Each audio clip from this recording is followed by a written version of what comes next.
This Argos Support video will demonstrate how to remove, clean and refit your vacuum cleaner's filter to ensure your product runs efficiently.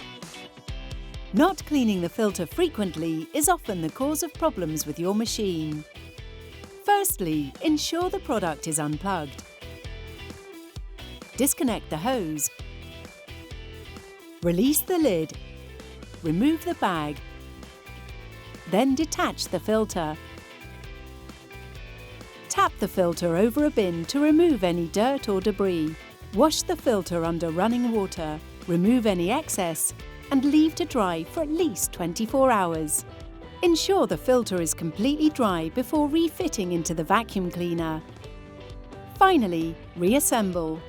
The filter can be put back into position.